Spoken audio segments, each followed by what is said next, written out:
So, hello and a warm welcome to all of you on the platform of Bleed on K12. This video is all about Kings and Chronicles. And हमने इस chapter के ऊपर एक video already लिया हुआ है जिसमें हमने कुछ इंपॉर्टेंट क्वेश्चंस को डिस्कस करा था, लेकिन उसमें हमने सारे 3 मार्क्स के सवालों को डिस्कस करा था। हमने उस वीडियो में बताया था आपको कि एक और सेपरेट वीडियो हम लोग लाने वाले हैं जिसमें जितने भी इंपॉर्टेंट 6 मार्क्स के सवाल हैं उनको सॉल्व करेंगे। और सबसे अहम चीज़ जो सोर्स बेस्ड सवाल हैं जिनको लेके बहुत हाइप क्रिएटेड है कि कैसे ये सॉल्व होगा, कैसे सवाल आएंगे, उसको सॉल्व करेंगे। तो तकरीबन हमने 5 6 मार्कर्स लिए हैं एंड 5 सोर्स बेस्ड सवाल जो है वो आपके लिए लिया है। और पूरा सीबीएसई ने जैसा अपना सैम्पल पेपर रिलीज करा था उसी पैटर्न पे आपसे सवाल हम लोग पूछेंगे। So here we have the video. And अगर आपने पिछली वीडियो नहीं देखी है जो इंपॉर्टेंट क्वेश्चन के ऊपर थी उसको जरूर देखिए। एंड अगर आपने हमारा वन शॉट नहीं देखा, ट्रस्ट में अगर आपको कोई भी डाउट है इस चैप्टर से रिलेटेड, भले आपने किसी भी प्लेटफॉर्म से पढ़ा हो, हमने अपनी वीडियो में इतनी सरल तरीके से समझाने की कोशिश की है विद द टाइम स्टैम्प की। अगर टाइम स्टैम्प इसलिए लगाए ताकि आपको अगर किसी स्पेसिफिक टॉपिक में डाउट है, go there and watch the content. And trust me, अगर आप लगेगा कि भाई something is different being made here, यहाँ पे है तो चैप्टर वही बट कुछ अलग चीजें करी जाती है। Now getting started with the lecture. If you are new make sure कि आप वीडियो को अंत तक देखें, उससे पहले आप जज नहीं कर पाएंगे हमारे कंटेंट को। पहला जो क्वेश्चन है that is imperial officials of the Mughals were described as a bouquet of flowers, कि मुगल के शाही अधिकारियों को एक फूल के गुलदस्ते की तरह कहा गया है। इस कथन को तर्क के साथ आपको सत्यापित करना है। यहाँ पे मैं एक मिथ आपके सामने क्रैक करना चाहूंगा कि ये जो 6 मार्क्स के सवाल हैं ये कोई आसमान से नहीं बनाया जाता। बहुत बार मैंने कहा कि सर 6 मार्कर्स कैसे बनाएंगे, 3 मार्कर्स तो आ जाता है। जो सवाल 3 मार्कर्स में आपसे पूछे जाते हैं कई बार वही सवाल आपसे 6 मार्क्स में भी पूछ लिया जाएगा। फर्ज के तौर पे मैंने जो आंसर राइटिंग सीरीज हमने इनरोल करवाई है उसमें मैंने जब मैं मीटिंग करता हूँ स्टूडेंट के साथ तो मैं बताता हूँ कि 6 मार्कर्स कैसे बनते हैं। कुछ कुछ ऐसे सवाल होते हैं जिनमें आप केवल 3 पॉइंट भी लिख सकते हैं। मैंने एक सवाल डाल दिया आपके सामने कि right a short note on Akbarnama. Akbarnama पे एक शॉर्ट नोट लिखना है तो वो 3 मार्क्स का भी हो सकता है, उसमें केवल 3 पॉइंट आप लिख दे। लिखा अबुल फजल ने, पर्शियन स्टाइल में लिखा गया था और इसमें अकबर के शासनकाल से जुड़ी चीज है, 3 पॉइंट हो गया। वही चीज मैं आपसे 6 पॉइंट में भी पूछ सकता हूँ। इसमें आप ऑथर के बारे में बताएंगे, स्टाइल ऑफ राइटिंग के बारे में बताएंगे, लैंग्वेज के बारे में बताएंगे, कंटेंट के बारे में बताएंगे, किस प्रकार से इसको अबुल फजल ने लिखा है, ये सारी चीजें आप इसमें बता सकते हैं। 4 से 6 पॉइंट तकरीबन इसमें होगा। तो ये आपका 3 मार्क्स में ही पूछा जा सकता है, 6 मार्क्स में ही पूछा जा सकता है। ऐसे ये सवाल जो है डाइवर्सिटी इन नोबिलिटी, ये आपके 3 मार्क्स के में भी एक सवाल ऐसा ऐड किया जा सकता है और 6 मार्क्स में भी किया जा सकता है। तो आपको दोनों ही हिसाब से अपने पैटर्न को चेंज करना पड़ेगा आंसर राइटिंग के। And this is why we focus on so much about writing intro and conclusion in 6 markers. अगर आपसे 6 मार्कर्स में सवाल पूछे जाना तो एक बढ़िया इंट्रो और एक बढ़िया कंक्लूजन आपको लिखना ही पड़ेगा। जैसे मैंने यहाँ पे मैं जो भी आंसर्स आपको देता हूँ इन सवालों के वो कंप्लीट आंसर्स नहीं होते हैं, रॉ आंसर्स होते हैं। इनमें आप खुद से बहुत सारी चीज़ें आपको करनी होती है। बहुत सारे बच्चे पूछते हैं कि सर यही आंसर हम लोग छाप के आ जाएगा एग्जाम में। ऐसा बिल्कुल भी नहीं होगा। अगर आप छाप के आओगे तो 6 मार्क्स की जगह 4 मार्क्स, 4.5 या 3 मार्क्स भी दे दे। तो इसमें आपको खुद भी बहुत काम करना है। एक इंट्रो तो मैंने लिख दिया बेसिक की, because of the diversity in the recruitment of nobility. इस स्टेटमेंट को ऐसा कहा गया है कि नोबिलिटी जो थी वो फूल के गुलदस्ते की तरह थी। जैसे गुलदस्ते में अलग अलग फूल होते हैं वैसे ही मुगल नोबिलिटी में अलग अलग बैकग्राउंड से लोग आते थे। फिर मैंने डाइवर्सिटी का एक रॉ फुटेज आपको दिया, फुटेज मतलब एक क्लिप दिखाई है। डाइवर्सिटी क्या था, शुरुआत में केवल तुर्रानी और ईरानी लोग रिक्रूट करे जाते थे, बट आफ्टर 1560s अकबर ने ये कोशिश की कि भाई सबको रिप्रेजेंटेशन मिले, तो राजपूतों को रिक्रूट करना शुरू करा, इंडियन मुस्लिम्स को रिक्रूट करना शुरू करा। एंड इस डाइवर्सिटी से क्या हुआ कि बैलेंस्ड रिप्रेजेंटेशन मिला सारे तबकों को। तो किसी की इतनी भी आबादी नहीं थी कि वो सारे डिसीजन खुद ही इन्फ्लुएंस कर सके और कोई इतना भी अंडर रिप्रेजेंटेड नहीं था कि उसको लगे कि हमें हमारी अवहेलना की जा रही है साम्राज्य में। ठीक है। और एग्जाम्पल के तौर पर कुछ इंपॉर्टेंट ऑफिशियल्स थे, जैसे मानसिंह का आप एक उदाहरण ले सकते हैं, भारमल का उदाहरण ले सकते हैं। That was the first Rajput to get recruited in the Mughal nobility. फिर जय सिंह का नाम ले सकते हैं, जसवंत सिंह का, जो औरंगजेब के ज़माने में थे। तो इन सारी चीज़ों को आप आसानी से बता सकते हैं। यहाँ पे मैंने एक अपने स्टूडेंट का एक आंसर भी पिन करा है। ये हमारे आंसर राइटिंग कोर्स में इन्होंने इनरोल करा हुआ है।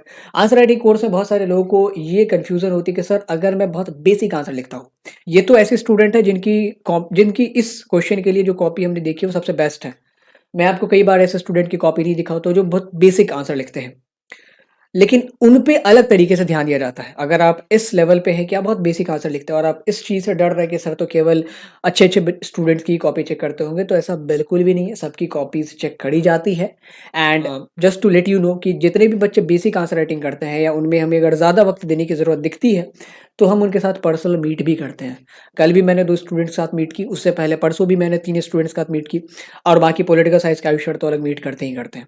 और ये मीट कोई ज़्यादा बड़ी नहीं होती है, 5 से 10 मिनट की होती है। कुछ-कुछ इम्प्रूवमेंट्स से रिलेटेड एडवाइसेज़ होती है, उनको बताते हैं। जैसे यहाँ पे एक स्टूडेंट है हमारा, सिद्धार्थ, उसकी कॉपी है ये। तो इसमें यही सवाल था और इसने क्या किया, सबसे पहले एक इंट्रो दिया है, 2 पॉइंट में इंट्रो दिया है, दैट इज़ जस्टिफाइड। आप अगर 6 मार्क्स का लिख रहे हो तो 2 पॉइंट में इंट्रो दे सकते हो, कोई वैसा इश्यू नहीं है। वैसे मैं रिकमेंड करूँगा कि 1 पॉइंट में ही दे दो तो बेहतर होगा। इसने कहा है कि मुगल एम्पायर में जो कॉर्प्स ऑफ ऑफिसर थे वो अलग-अलग बैकग्राउंड से आते थे, दैट इज़ व्हाई ऐसा स्टेटमेंट जो है वो यूज़ किया गया है। फिर इसने डाइवर्सिटी वाला पॉइंट बहुत अच्छे से लिखा है।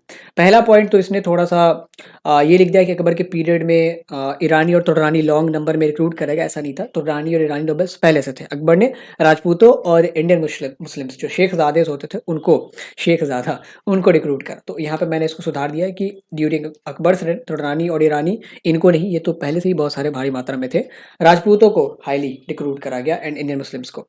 सो फिर इसने लिखा भी और एग्जाम्पल भी दिया है, that is what examiner is seeking. एक एग्जामिनर क्या खोज रहा होता है कि जो भी चीजें लिख रहा है बच्चा, अगर उसका उदाहरण दे सके तो फिर मेरे लिए बहुत आसान हो जाएगा।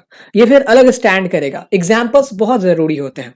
राजा भारमल, जैसे मैंने बात की कि भाई जमींदार क्यों डिफॉल्ट करते थे, आपने वहां पे एग्जाम्पल दे दिया ना कि बर्धमान के जो जमींदार थे वो डिफॉल्ट करते हुए पकड़े गए थे। तो वहां पे अगर आपको नाम पता है मेहताब चंद, तो और मेरे लिए बहुत लगेगा कि भाई रीजंस तो वही है जो सब लोग दे रहा है, बट इसने नाम लिखा बकायदा मेहताब चंद का। फिर ये आप देखें अकबर के समय का डाइवर्सिटी दिखा रहा, फिर जहांगीर के समय में बता रहा कि कैसे जो ईरानी नोबल्स थे उनका इन्फ्लुएंस ज़्यादा था, क्योंकि जो जहांगीर की वाइफ थी नूरजहां, मेहरुनिसा जिसे कहते हैं, तो वो खुद ईरानियन ट्राइब से थी। फिर औरंगजेब के समय की इसने बात की है, उस ज़माने में भी राजपूतों और मराठाओं की आबादी बहुत ज़्यादा थी। फिर इसने रीज़न बताया कि कैसे ये जो अलग-अलग डाइवर्स डाइवर्स बैकग्राउंड से नोबेल्टीज़ थी, इनको रिक्रूट करा जाता था। तो मनसबदारी सिस्टम के ऊपर एक प्रकाश डाला इसने। मनसबदारी सिस्टम जो है बहुत अहम रोल प्ले करता था। 6 मार्क्स में आप इससे जुड़े जितनी चीज़ें हैं ना, एडिशनल इन्फॉर्मेशन को जितना ऐड कर सकते हो उतना बेहतर होगा। एंड मनसबदारी सिस्टम के ऊपर इसने बहुत बढ़िया से एक चार्ट बनाया है। इधर जाट को डिस्क्राइब किया, इधर सवार को डिस्क्राइब करा है। तो मैंने यहाँ पे बताया भी है कि आप जब भी 6 मार्कर्स सॉल्व करो, तो ध्यान रखना कि जब भी जहाँ पे भी चार्ट्स वगैरह बना सकते हो बनाओ। ओके। और फिर मैंने कंक्लूजन यहाँ पे लिखने को कहा है कि ये जो नोबेलिटी डाइवर्स बैकग्राउंड से थी, इसने बहुत एक क्रूशियल रोल प्ले करा इंटरनल स्ट्रेंथ को बढ़ाने में मुगल एम्पायर के। So that was how a good answer can be written. इससे भी बढ़िया आंसर्स लिखे जा सकते हैं, इससे भी बहुत बहुत बढ़िया आंसर्स लिखे जा सकते हैं, बट मैंने बस आपको एक छोटा सा नमूना दिखाया है। And if you want us to check the copy, if you want us to guide you in the answer writing process, तो आप बेझिझक एनरोल कर सकते हैं। अगर आप बहुत बेसिक आंसर लिखते हैं तो भी करें, अगर आप बहुत बढ़िया आंसर लिखते हैं तो भी करें, ताकि आप बाकी लोगों के लिए उदाहरण बन सके। हमें पता चलेगा कि भाई आप इतना बढ़िया आंसर लिखते हो तो हम बता सकेंगे कि ये चीज़ें आप कर सकते हो। ठीक है, अगर बहुत बेसिक लिखते हो तब तो करो ही करो। No need to worry about anything. हम लोग पर्सनली 5 से 10 मिनट 15 मिनट की मीटिंग करते हैं और बताते हैं कि ये चीज़ें आप सुधारो। And we have seen people जो पैराग्राफ में पहले लिखते थे, अब उन्होंने पॉइंट्स में लिखना शुरू करा और बेहतरीन पॉइंट्स में लिखना शुरू करा। एंड ट्रस्ट मी, 2-3 और चैप्टर्स वो जब करेंगे तो वो पॉइंट्स के ऊपर हेडिंग्स लगाना शुरू कर देंगे। और जब हेडिंग्स लगाना शुरू कर देंगे तो आप सोचे कि एक एग्जामिनर के लिए और उससे आसान चीज़ क्या हो सकती है। Now coming to the second question, Akbarnama के मेन फीचर्स को डिस्क्राइब करना। मैंने कहा था ना कि ये सवाल 3 मार्क्स में भी मैं आपसे पूछ सकता हूँ और 6 मार्क्स में भी सेम सवाल पूछे जा सकते हैं। एक छोटा सा इंट्रो डाल दिया कि Akbarnama is one of the most famous chronicle of Mughal empire, जो कि लिखा गया था अबुल फजल के द्वारा बिटवीन दिस पीरियड 1589 टू 1602। और यहाँ पे मैंने जो फीचर्स हैं, 6 फीचर्स आपको तकरीबन डिस्क्राइब करने हैं। इनका हेडिंग दे दिया, अब इसके अंदर कंटेंट आपको खुद ही लिखना है। ऑथरशिप आप बता सकते हैं कि अबुल फजल ने लिखा है। लैंग्वेज इज पर्शियन में लिखा गया। सोर्सेस, किन किन सोर्सेस को यूज करा था, तो जो ओरिजिनल रिकॉर्ड्स ऑफ इवेंट्स थे उनको यूज करा, ऑफिशियल रिकॉर्ड्स को यूज करा। फिर डिवीजन ऑफ कंटेंट, जो 3 पार्ट में डिवीजन हुआ है, पहला पार्ट, दूसरा पार्ट एंड तीसरा जो आए एक बारी उसको बता सकते हैं। स्टाइल ऑफ राइटिंग के बारे में बता सकते हैं कि बहुत ये रामिक है, बहुत अच्छी स्टाइल ऑफ राइटिंग इस्तेमाल की गई। ट्रांसलेशन के बारे में बता सकते हैं कि अकबरनामा जो है, जितने भी मुगल क्रॉनिकल्स हैं उनमें से एकमात्र ये अकबरनामा है जिसको कंप्लीटली ट्रांसलेट कर दिया गया है। उस महानुभाव का आप नाम भी ले सकते हैं, एशियाटिक सोसाइटी के जो ऑफिशियल थे जिन्होंने इस टेक्स्ट को ट्रांसलेट करा।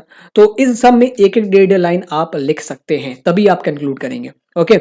ऐसा नहीं कि यहाँ पे जैसा मैंने कहा कि 6 फीचर ऐसा डाल दिए, ऑथरशिप, लैंग्वेज, सोर्सेस एंड बस हो गया आंसर, ऐसा बिल्कुल भी नहीं होगा। आपको 6 मार्क्स की जगह फिर 2 या 3 मार्क्स देके फिर वो विदा कर देंगे।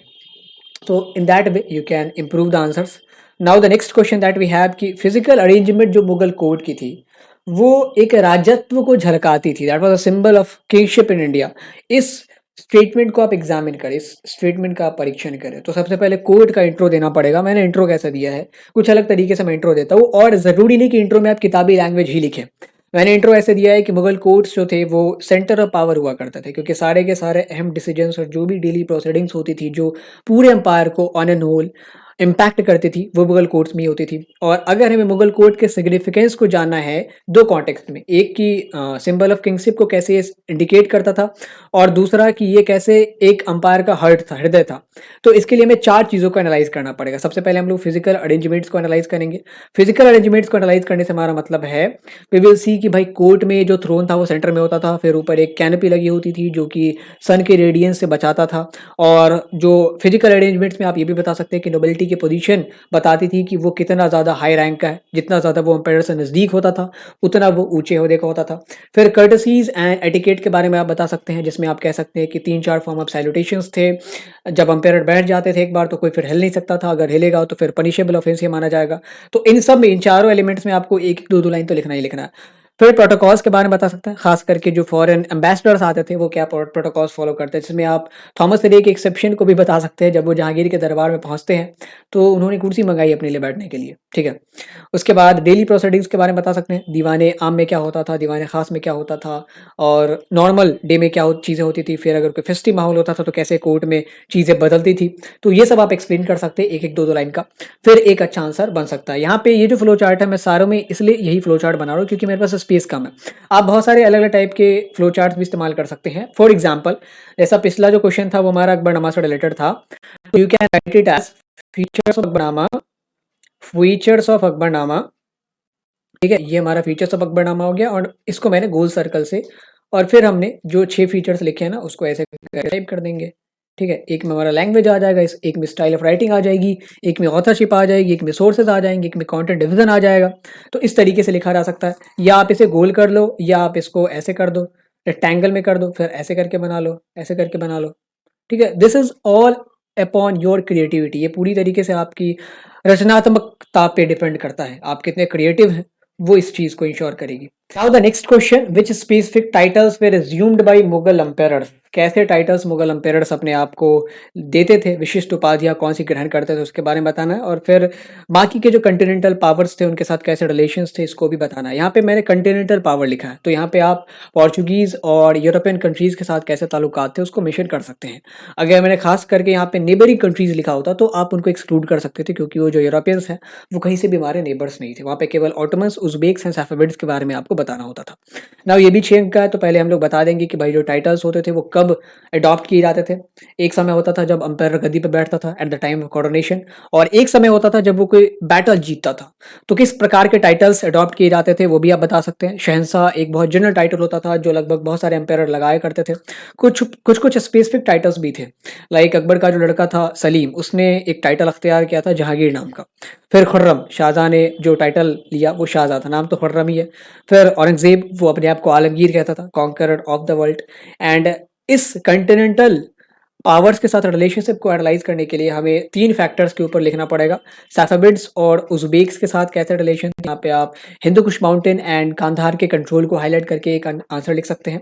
आपने अगर नहीं देखा है इससे रिलेटेड कैसे आंसर लिखा जा सकता है तो मैंने उस वीडियो में बताया, और मैं यहाँ पे हर एक आंसर आपको लिख के बता नहीं सकता, that is not my job. मैं आपको यहाँ पे दिव्यांग बनाने नहीं आया हूँ, दिव्यांग तो वैसे भी बहुत सारे स्पेशली एबल्ड लोग होते हैं, मैं आपको विकलांग बनाने नहीं आया हूँ। विकलांग is basically when you are dependent, ठीक है। तो यहाँ पे आप डिपेंडेंट हो जाएंगे, अगर मेरे भी डिपेंडेंट रहेंगे कि सर ने क्वेश्चन बता दिया और आंसर भी जैसा वो बताएंगे वैसा ही हम लोग लिख के आ जाएंगे, तो you are not behaving like कि आप 12th क्लास में हो, आप छठे और 5वीं कक्षा के बच्चे की तरह बिहेव कर रहे हो। सफेविड्स और उज्बेक्स के साथ कैसे ताल्लुकात थे इसको आपको मेंशन करना है। फिर ऑटोमन्स के साथ रिलेशंस कैसे थे, इसमें आप ट्रेड के कॉन्सेप्ट को ला सकते हैं कि ऑटोमन्स के पास मेजर पोर्ट्स का एक्सेस था डेड सी के थ्रू, तो उनके साथ रिलेशन मेंटेन करना जरूरी था ट्रेड के संचालन के लिए भी, सामानों की आवाजाही के लिए भी। और एक और इंपॉर्टेंट फैक्टर था पिलग्रिमेज का, क्योंकि जो हिजाज प्रोविंस था जिसमें मक्का मदीना आते हैं वो ऑटोमन एम्पायर के अंदर ही आता था, इसलिए वो खलीफा थे बहुत ज़माने तक। तो ऑटोमन्स के साथ जो रिश्ते थे वो बहाल करना 2 कारणों से बहुत अहम था, trade and pilgrimage and then relations with European nations. तो कहेंगे कोई ज़्यादा इंटरेस्ट तो नहीं था, बट वेलकमिंग थे मुगल रूलर्स, जेसुइट्स आया करते थे, ये जो यूरोपियन कंट्रीज़ है लाइक पोर्चुगल हो गया, स्पेन हो गया, इनके इन्वॉइस आया करते थे एंड उनको वेलकम किया जाता था, जो भी मैसेज उनके होते थे वो उस पे गौर किया जाता था। बाकी कोई इतने प्रगाढ़ रिलेशन या profound relations in European Nations के साथ नहीं थे बहुत दिनों तक। बाद में तो उन्होंने फिर रूल ही करना शुरू कर दिया। तो in that way you can right a good answer. अब आगे बढ़ते हैं अगले सवाल के ऊपर, 5वें सवाल के ऊपर। ये हमारा आखिरी सवाल होगा 6 मार्क्स का। सुले कॉल का जो आइडिया था उसको बताना, उसको समझाना है आपको। एंड ये सवाल मैंने याद रखिएगा 3 मार्कर्स में भी पूछा था। अगेन वहाँ पे मैंने 3 ही पॉइंट बताए थे सुले कॉल से रिलेटेड, उसी को आपको बताना था। 6 मार्कर्स में कैसे लिखा जाएगा आप इसको देखिए। एक आपका इंट्रो आएगा, सुले कॉल क्या था, तो दैट मीन्स यूनिवर्सल पीस, सार्वभौमिक शांति। एंड इसमें क्या करा गया, डाइवर्सिटी जो थी इसको मैनेज करने के लिए ये टूल ईजाद करा था अकबर ने। कुछ इंपॉर्टेंट फीचर्स अगर बात करें तो सारे ही लोगों को फ्रीडम ऑफ एक्सप्रेशन दिया गया, चाहे वो किसी भी बैकग्राउंड से आते थे। तब तक उनके पास फ्रीडम ऑफ एक्सप्रेशन था जब तक वो इंपीरियल अथॉरिटी को अंडरमाइन नहीं करते थे, मतलब राजा के खिलाफ कुछ नहीं बोलते थे। कंपोजिट कल्चर फॉलो किया गया in the recruitment of nobility, मतलब अलग अलग डाइवर्स बैकग्राउंड से नोबिलिटीज के लोगों को रिक्रूट करा गया, ऑफिशियल से रिक्रूट करा गया। ब्यूरोक्रेसी जो है वो राजपूताना के लोगों से भी भरी हुई थी, ईरानी ट्राइब के लोगों से भी भरी हुई थी, अफगानी, उज़्बेक्स, बहुत सारे अलग अलग ओरिजिन के लोग उसमें काम कर रहे थे। देन कुछ टैक्स एबॉलिश किए गए, अकबर के टाइम ही सुले कॉल लगाया गया, तो अकबर के टाइम ही जो अहम एक जजिया टैक्स था उसको एबॉलिश किया जाता है, जो नॉन मुस्लिम्स के एनुअल इनकम पे लगाया जाता था। देन पिलग्रिमेज टैक्स की, अगर आप तीर्थ यात्रा करने जाते हैं तो आपको कुछ पैसा देना पड़ेगा। फिर मैरिटल अलायंसेस स्थापित किए अकबर ने राजपूताना के बहुत रूलर्स के साथ, ताकि इंटरनली जो है वो अंपायर स्ट्रेंथन हो सके। देन एस्टैब्लिशमेंट ऑफ इबादत खाना, अकबर खुद बहुत, अकबर की एक बीमारी थी कि वो पढ़ नहीं सकते थे, किताब नहीं पढ़ सकते थे। बहुत सारे लोग कहते हैं कि अनपढ़ थे, वो अनपढ़ नहीं थे, एक बीमारी होती है डायलेक्सिया, उससे वो ग्रसित थे, तो वो पढ़ नहीं सकते थे और लिख भी नहीं सकते थे। तो जितनी भी नॉलेज उन्होंने गैदर की है वो केवल संवाद के साथ गैदर किया, डायलॉग के साथ, चीज़ों को सुन के, सवाल पूछ के। और जो भी किताबें थी उनकी लाइब्रेरी में वो कोई पढ़ के उनको सुनाता था तो वो समझते थे। तो ये इबादत खाना स्थापित करते जिसमें अलग अलग धर्म के नुमाइंदे बैठते थे, रिप्रेजेंटेटिव बैठते थे एंड डिस्कशन करते थे। और इसमें जो अकबर ने सवाल जवाब करके चीज़ें सीखी वो इन्हें बहुत ज़्यादा एक एनलाइटन रूलर के रूप में स्थापित करती हैं। देन जितने भी सुले कॉल के अंतर्गत नॉन मुस्लिम इंस्टीट्यूशंस होते थे, रिलीजियस इंस्टीट्यूशंस खास करके, चाहे मंदिर की बात करें, पारसियों के मंदिर की बात करें, चर्च की बात करें, इनके लिए दान भी दिया जाता था, कंस्ट्रक्शन जो मेंटेनेंस के लिए खर्चा होता था, ये सारी चीज़ें भी दी जाती थी। यहाँ पे मैंने 6 फीचर्स दिए, इसके अलावा भी आप 1-2 फीचर्स ऐड कर सकते हैं अपने मुताबिक। So in that way you can frame a good answer, ठीक है।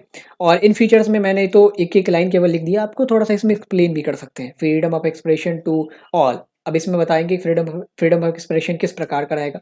तो you can speak anything, you can do anything, आप जहाँ व्यापार करना चाहते हैं आप कर सकते हैं, जहाँ पे कुछ उद्योग करना चाहते हैं आप कर सकते हैं, अनटिल अनलेस कि ये साम्राज्यवादी विस्तार के खिलाफ ना हो, इंपीरियल अथॉरिटी के खिलाफ ना हो। एंड इस हिसाब से आपके जो ये 6 मार्क्स का सवाल है वो तैयार हो सकता है। So in that we can solve the 6 markers. मैंने आपको रूल बता दिया, बहुत अहम चीज़ है इंट्रो डालना, पॉइंट्स रेलेवेंट होने चाहिए, जहाँ पे ज़रूरी है वहाँ पे आप फ्लो चार्ट्स बनाएं। और फ्लो चार्ट्स अलग अलग तरीकों के बनाए जा सकते हैं, मैंने अभी वीडियो में बताया आपको। एंड फिर भी अगर आपको समस्या हो रही है तो please enroll in the answer writing course. यहाँ पे एक नंबर शो हो रहा होगा, वहाँ पे आप आसानी से पूछ सकते हैं कि भाई क्या क्या फीचर्स हैं, कैसे मैं इनरोल कर सकता हूँ या कर सकती हूँ, कितने दिनों की वैलिडिटी रहेगी। अगर आपका केवल हिस्ट्री है या केवल हिस्ट्री पोल साइंस है तो मुझे करना चाहिए नहीं करना चाहिए, वैसे तो मैंने इन सब के ऊपर वीडियो बनाई है, बट फिर भी आप कॉल करके कभी भी हमसे पूछ सकते हैं, हमसे एडवाइस ले सकते हैं। अब आगे बढ़ते हैं, सोर्स बेस्ड क्वेश्चंस को सॉल्व करते हैं। Here we have the first source. इसमें बेसिकली अकबर के दरबार का ये ब्यौरा दिया हुआ है। अबुल फजल ने ये ब्यौरा दिया है कि अकबर जब आते हैं दरबार में तो फिर नगाड़े बजते हैं और सब लोग खड़े हो जाते हैं, बहुत सारे लोग उनके लिए इंतजार कर रहे होते हैं, बहुत सारे स्किलफुल पर्सन्स जो क्राफ्ट वगैरह दिखाने के लिए उनका इंतजार कर रहे होते हैं। तो ये आपका सोर्स है, इसमें ज़्यादा आई डोंट थिंक एक्सप्लेन करने की ज़रूरत है, अगर आपने चैप्टर पढ़ा होगा तो आपको याद ही होगा। यहाँ पे सवाल ये है कि how the ampere was welcomed in court, कैसे अम्पेयर को कोर्ट में स्वागत किया जाता था। तो यहाँ पे बेसिकली आप बता सकते हैं कि जब वो आते थे तो ड्रम बीट किया जाता था और डिवाइन प्रेज, मतलब उनके उनके क्या कहते हैं, कसीदे पढ़े जाते थे। तो ये चीज़ बहुत छोटा सा लिखना है, drums were beaten and he was welcomed with the divine praise, that's all. उसके बाद दूसरा सवाल है, why did the people from various skill background weighted for the emperor in the court. अलग अलग जो स्किलफुल लोग होते थे, जैसे जो चुटकुले सुनाने वाले लोग थे या मूर्ति बनाने वाले लोग थे, वो इंतजार क्यों करते थे? तो they basically waited for the emperor to show their skills and get rewarded in return. तो इस प्रकार से आप लिख सकते हैं। एक मार्कर से तो कोई ज़्यादा हमें एक्सपेरिमेंट करने की जरूरत भी नहीं है। कुछ अलग अलग प्रकार के जो सैल्यूटेशंस थे उसके बारे में आपको बताना है, तो you can just mention the name of salutation. जो चहर तस्लीम थी या ज़मीन बोझ थे, तो इन सबको आप मेंशन कर सकते हैं। इसमें एक्सप्लेनेशन बिल्कुल भी ना दें, ठीक है, सिर्फ आप मेंशन कर दें। तो in that way we can frame a good answer of this source based question. Source based question में क्या होता है, जो वन लाइनर होते हैं, दो पूछे जाएंगे एक एक मार्क्स के, और फिर 2 मार्क्स का एक सवाल पूछा जाएगा जो टिपिकली किसी रीजन से रिलेटेड होगा या किसी चीज़ को आपको डिस्क्राइब करने को कहा जाएगा। वो बहुत छोटे 2 से 3 लाइन में आपको करना है, उससे ज़्यादा बड़ा नहीं करना है। Now coming to the next source, and इसमें मैंने सोर्स जो है, ये जो जितने भी केस बेस्ड क्वेश्चंस आप देख रहे हो, ये मैंने एनसीईआरटी के सोर्सेस से भी उठाए हैं, एंड चैप्टर के बीच के सोर्सेस को भी जो मुझे लगा है अहम है उनको भी उठाया है। यहाँ पे पेंटिंग के अहमियत को बता रहा है अबुल फजल, तो उनसे रिलेटेड ये सोर्स है। मैंने यहाँ पे क्वेश्चन डाला कि which ruler is referred here as his majesty. यहाँ पे कहा है ना कि his majesty from his earliest youth has shown a great predilection for this art, कि उन्होंने बहुत ज़्यादा झुकाव दिखाया है इस आर्ट के लिए, एंड वो बहुत इनकरेज करते हैं, इसको प्रोत्साहित करते हैं। तो कौन है ये रूलर? तो वी ऑल नो कि किसकी बात की जा रही है। अगर अबुल फजल साहब लिख रहा है तो वो अकबर ही होंगे। In which form artist use to receive remarks for their art, कि किस प्रकार से वो रिमार्क्स मतलब उनको नवाजा जाता था, तो उनको पैसे मिलते थे, सैलरीज इंक्रीज की जाती थी, उनको रिवॉर्ड्स वगैरह मिलते थे। यहाँ पे आप देख ही सकते हैं कि and his majesty give a reward and increase monthly salaries, की या तो उनकी सैलरी बढ़ा दी जाती थी या उन्हें कुछ रिवॉर्ड दिया जाता था। Right 2 features of the paintings made by these artist, कोई 2 फीचर आपको बताना है। एक फीचर आप बता सकते हैं कि जो पेंटिंग्स है बहुत माइन्यूटली डिटेल्ड होते थे, जो कि यहाँ पे दिया हुआ द माइन्यूटनेस इन डिटेल। और एक फीचर आप बता सकते हैं कि बहुत ही एनिमेटेड लगते थे, सजीव की तरह लगते थे। So in that way we can conclude this question also. ज्यादा आपको एक्सपेरिमेंट नहीं करना, 2 मार्क्स का सवाल है, जस्ट 2 फीचर लिख दो, कोई एक्सप्लेनेशन हमें नहीं देनी है यहाँ पे, ठीक है, क्योंकि वो बैठे ही नहीं एक्सप्लेनेशन पढ़ने के लिए। जहां पे एक्सप्लेनेशन देनी है वहां पे आपको देना पड़ेगा। फिर 6 मार्कर्स में ये सवाल होता तो देना पड़ता। Now we have in the account of his experience, यहाँ पे जो जिस एडमिशन आया था उसके बारे में है। Which ruler is here mentioned as accessible, वो बता रहा है कि यहाँ पे एक रूलर है जो अपने आप को बहुत एक्सेसिबल बना रहा है, एंड इस सोर्स में दिया ही हुआ है, तो कोई इसमें खोजने की आवश्यकता है नहीं। कि अकबर के बारे में ही कहा गया कि वो इतने एक्सेसिबल है, कोई भी जाकर उनसे मिल सकता है, अपनी जो पीड़ा है वो सुना सकता है, अपना हर्ष शेयर कर सकता है, हर्ष मतलब अपनी खुशी शेयर कर सकता है। तो Akbar is mentioned here as accessible. And who were the Jesuits, तो आपने अगर क्लास 11th में पढ़ा होगा चेंजिंग कल्चरल ट्रेडिशन चैप्टर, तो वहाँ पे इग्नाशियस लोएला के बारे में पढ़ा होगा। इग्नाशियस लोएला ने आफ्टर द रेनेसां उनको ये रियलाइज हुआ कि जो कैथोलिक सिस्टम है उसमें रिफॉर्मेशन की ज़रूरत है, और हमें ये प्रचार करना पड़ेगा कि हमारे में जितनी भी अच्छी चीज़ें हैं, क्योंकि लोगों को बहुत निगेटिविटी पता चल गई है अब, तो ये निगेटिविटी जितनी बढ़ती जाएगी, कैथोलिक जो आइडियोलॉजी है उसका उतना पतन होता जाएगा। तो इग्नाशियस लोयोला ने एक सोसाइटी बनाई, सोसाइटी ऑफ जीसस, और इसका काम क्या था, वो अलग अलग जगहों पे लोग जाते थे, इसके जो सोसाइटी ऑफ जीसस के मेंबर्स होते थे उनको भी हम लोग जीसस कहते थे। वो अलग अलग जगहों पे जाते थे एंड लोगों को अवेयर करते थे, लोगों की सेवा करते थे। पहले सेवा करते थे, फिर लोगों को अवेयर करते थे कि we are from this society and हम लोग इस तरीके से लोगों के लिए काम करते हैं। एंड यकीन मानिएगा कि इग्नाशियस लोयोला की उस संस्था ने, ये जो जितने भी जीसस थे उन्होंने बहुत अहम रोल प्ले करा है अगर साउथ एशिया में क्रिश्चियनिटी की आबादी है, एग्जिस्ट करती है तो, क्योंकि इनका ही काम था ये। उन्होंने लोगों की सेवा की एंड फिर लोग जो थे अट्रैक्टेड हुए क्रिश्चियनिटी की तरफ, and then they adopted the religion. फिर यह आप बता सकते हैं कि Jesuits were basically the member of society of Jesus. अगर आपको पता है कि इग्नाशियस लोयोला ने स्थापित की थी तो आप वो भी बता दें, एक इंप्रेशन छोड़ेगा। अगर explain 2 reasons for considering Akbar as the greatest Mughal emperor, की 2 रीजन बताओ कि अकबर को क्यों ग्रेटेस्ट मुगल एम्परर कहा जाए। कुछ भी कह सकते हो, एक्सपेंशन हो गया, कंसोलिडेशन हो गया, मैनेजमेंट ऑफ डाइवर्सिटी हो गया, कुछ भी, सब कुछ। और मेरे लिए अगर सबसे अहम चीज़ अगर अकबर से रिलेटेड पूछी जाए तो अकबर वॉज वेरी क्यूरियस। वो इतने क्यूरियस थे, इसीलिए वो इतनी चीज़ें जान पाए और इतने रिफॉर्म्स कर पाए।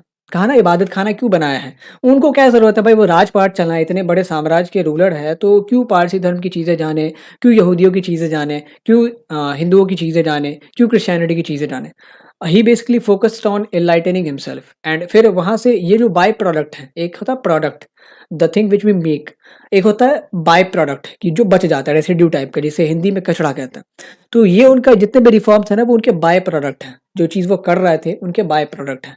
लोगों को रियलाइज़ हुआ, उनको रियलाइज़ हुआ कि हमें ये जो डाइवर्सिटी है इसको मुत्तहिद करके चलना पड़ेगा, एक साथ लेके चलना पड़ेगा, यूनिफाइड करके चलना पड़ेगा। ही लॉस्ट दीन इलाही।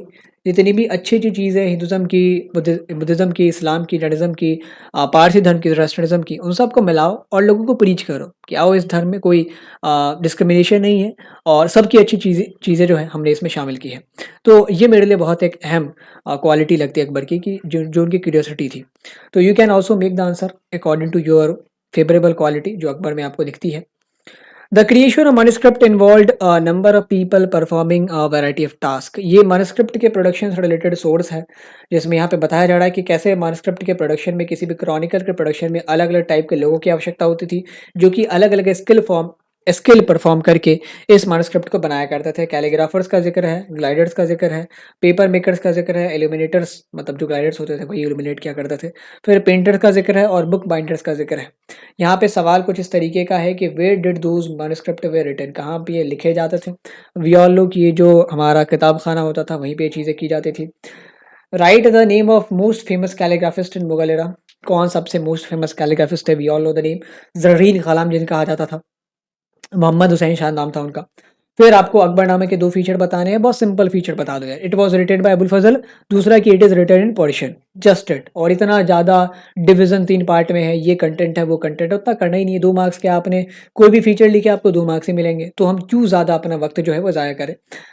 आगे बढ़ते 10वें सवाल को देखते हैं। ये सोर्स बेस्ड सवाल आपका समय बच लेंगे क्योंकि इनको पढ़ना पड़ेगा आपको। इसीलिए मैं कहता हूँ कि चाहे आप किसी के भी लेक्चर देखो, अगर कोई भी टीचर ऐसा कहता है कि भाई एनसीईआरटी खोलने की जरूरत नहीं पड़ेगी या एनसीईआरटी पढ़ने की जरूरत नहीं पड़ेगी, तो वो आपको सही से गाइड नहीं कर रहा है, क्योंकि एनसीईआरटी तो आपको पढ़ना ही पड़ेगा किसी भी सूरत हाल, चाहे आप हमारी लेक्चर देखो या उनकी देखो। एनसीईआरटी पढ़े बिना आप सोर्स बेस्ड क्वेश्चन सॉल्व नहीं कर सकते।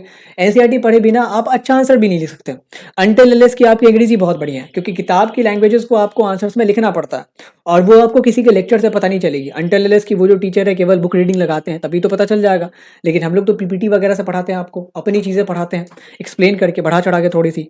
तो आपको किताबी लैंग्वेज समझनी ज़रूरी है, और किताबी लैंग्वेज जब तक आप समझोगे नहीं, एनसीईआरटी पढ़ना इज़ वेरी डिफिकल्ट टास्क, और जब तक आप डिफिकल्ट टास्कों से भागते जाओगे तब तक अपने लिए केवल मुसीबत ही खड़ी करते रहोगे।